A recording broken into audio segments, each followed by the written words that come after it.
A paz do Senhor Jesus, eu sou a doutora Mariana Mendes. Hoje, 9 de outubro de 2024, quarta-feira, tem uma palavra especial para a sua vida. A palavra de hoje encontra-se no Evangelho de João, capítulo 11, versículo 25, que diz assim: Disse-lhe Jesus, eu sou a ressurreição e a vida. Aquele que crê em mim, ainda que morra, viverá. Eu não tenho dúvida que Jesus Cristo é o Messias, que Jesus Cristo, ele é o nosso Salvador e ele veio sim para salvar o mundo. É interessante que ontem eu estava ouvindo um ator chamado Pedro Cardoso falando sobre Jesus, onde ele disse uma heresia enorme. Ele disse algo, ele expôs uma opinião que é típica de alguém que não tem conhecimento teológico de Jesus. Quando eu digo conhecimento teológico, eu não estou dizendo que tem que ser um teólogo, uma pessoa especialista, mas com certeza ele é totalmente leigo em relação ao cristianismo e creio que sequer leu a Bíblia e se leu, ele não entendeu nada. Pois ele disse assim, que a morte de Jesus para ele era algo absurdo, era algo que não tinha lógica, que ele compreende a vida de Jesus, que quando ele vê Jesus, ele lê sobre Jesus, ele vê que Jesus realmente foi um homem diferenciado, que fez grandes coisas, que a vinda dele trouxe mudanças, mas que ele achava uma aberração dizer que a morte do Senhor Jesus traz algum ensinamento para nós. E isso é uma heresia, é uma ignorância dizer isso, pois Jesus, primeiramente, nós temos que compreender que ele não é homem. Ele é sim 100% homem, mas ele não é somente homem. Ele também tem a natureza divina, ele é 100% Deus. O Messias, ele veio sim para salvar o mundo. E muito mais importante que a sua vida e a sua morte é a sua ressurreição. Não basta crermos apenas na figura de Jesus homem, pois, como Pedro Cardoso falou sobre Jesus, ele deu a importância em Jesus como um homem diferenciado, que trouxe bons exemplos ou até mudou a visão das pessoas, como se fosse Mahatma Gandhi, Martin Luther King ou todos esses revolucionários que passaram pela terra. Jesus, ele não é um homem revolucionário. Jesus, ele é Deus e ele veio para cumprir a profecia que Deus deu aos nossos antepassados. Jesus, ele veio sim para salvar o mundo.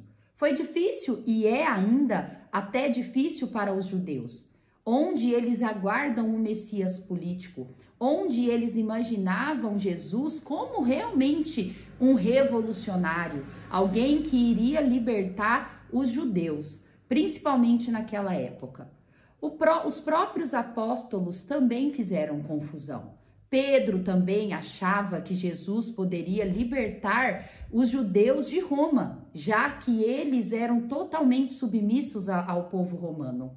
Mas não, Jesus ele veio para anunciar o reino de Deus. Jesus ele veio para não fazer a vontade de homens e mulheres, não para fazer a vontade terrena, mas ele veio para fazer a vontade de Deus. E ele veio para falar sobre a eternidade. Pessoas como Pedro Cardoso, ele não tem esse conhecimento. E ele não tem noção, não tem uma visão de eternidade. Jesus, ele veio para anunciar as boas novas do Evangelho. Veio para anunciar o reino de Deus, onde no Sermão da Montanha e também nos seus 3 anos de ministério, ele soube expor muito bem sobre o que era o propósito dele aqui na Terra. E não basta reconhecer Jesus como um grande homem. Nós precisamos também reconhecer a natureza divina do Senhor. E muito mais importante do que reconhecer a vinda de Jesus, a vida de Jesus, nós temos que reconhecer a sua morte e também a sua ressurreição, pois Jesus, Ele viveu, ele morreu, ele ressuscitou no terceiro dia e subiu aos céus. E tem uma promessa ainda maior, que ele vai voltar para buscar a sua igreja, para fazer o grande julgamento e iniciar a nova Jerusalém, a nova terra ao lado do Senhor Jesus, que não é aqui, é na eternidade, é para todo o sempre. Pois o nosso corpo deteriora, mas a nossa alma e o nosso espírito não deteriora. Esse durará para sempre, seja na eternidade com Jesus, ou seja nas trevas, com o inimigo das nossas almas. E é isso que nós temos que escolher. E além disso, Jesus ele veio para dizer que é impossível entrar no reino dos céus se não for através dele, se não for reconhecendo ele como nosso único e suficiente Salvador. É por isso que eu vou repetir, nós não precisamos apenas crer que Jesus é uma figura emblemática. Nós precisamos crer que Jesus, ele tem a natureza divina. Nós temos que reconhecer todos os eventos da vinda de Jesus. Temos que reconhecer que ele morreu, que ele ressuscitou no terceiro dia, subiu aos céus e vai voltar. Se você, como Pedro Cardoso, reconhece apenas que Jesus foi um homem diferenciado, que ele fez grandes milagres, que ele trouxe uma doutrina boa para a nossa vida e que ele apenas morreu, você não está salvo em Jesus Cristo. Você não compreendeu o Evangelho. Você não compreendeu a Bíblia.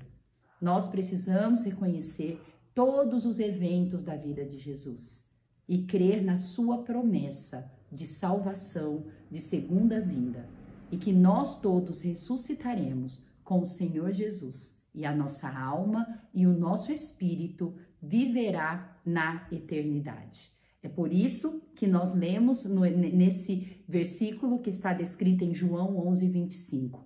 Disse-lhe, o próprio Jesus disse, eu sou a ressurreição e a vida, e aquele que crê em mim, ainda que morra, viverá. É isso que Jesus nos convida, para crer que ele é a ressurreição, para crer que ele é a vida, e que mesmo que o nosso corpo morra, nossa alma e nosso espírito viverá eternamente. A meditação diz, viver sem fé é murchar diante da vida. Quando você não crê em Jesus, quando você não compreende o Evangelho, o seu espírito, a sua alma morre não aqui somente nessa vida terrena, mas morre para a salvação, morre para a eternidade. É por isso que eu sempre compartilho nos meus devocionais, que nós temos que ter um olhar de eternidade. Não basta ter um olhar de vida terrena. Pois quando nós achamos que tudo que viveremos vai ser aqui, as nossas escolhas acabam sendo longe do propósito do Senhor. Também quero compartilhar a leitura bíblica de hoje. A leitura bíblica está no Salmo 123. O Salmo 123 nós não sabemos o autor, mas ele é também um cântico dos degraus, um salmo dos degraus, que era, como eu mencionei anteriormente, uma oração, um louvor que os israelitas cantavam quando ia para as festas judaicas em Jerusalém. E esses 4 versículos são maravilhosos, onde eu quero compartilhar com vocês hoje, que diz assim: para ti levanto os meus olhos, a ti que ocupas o teu trono nos céus. Assim como os olhos dos servos estão atentos à mão de seu senhor, e como os olhos das servas estão atentos à mão de sua senhora, também os nossos olhos estão atentos ao Senhor, ao nosso Deus, esperando que ele tenha misericórdia de nós. Misericórdia, Senhor, tem misericórdia de nós. Já estamos cansados de tanto desprezo, estamos cansados de tanta zombaria dos orgulhosos e do desprezo dos arrogantes. Eu compartilho esse louvor, essa adoração, pois eles subiam cantando esses versos. Eu compartilho com vocês, dizendo que por nós estarmos cansados da zombaria dos orgulhosos e do desprezo dos arrogantes, que nós precisamos ficar com os nossos olhos fixos no Senhor, fazendo como esse povo, implorando por misericórdia, implorando para sua graça, pois é somente o Senhor Jesus que pode dar graça para a nossa vida e nos levar para um caminho feliz de eternidade e paz. Amo vocês em Cristo Jesus. Até amanhã.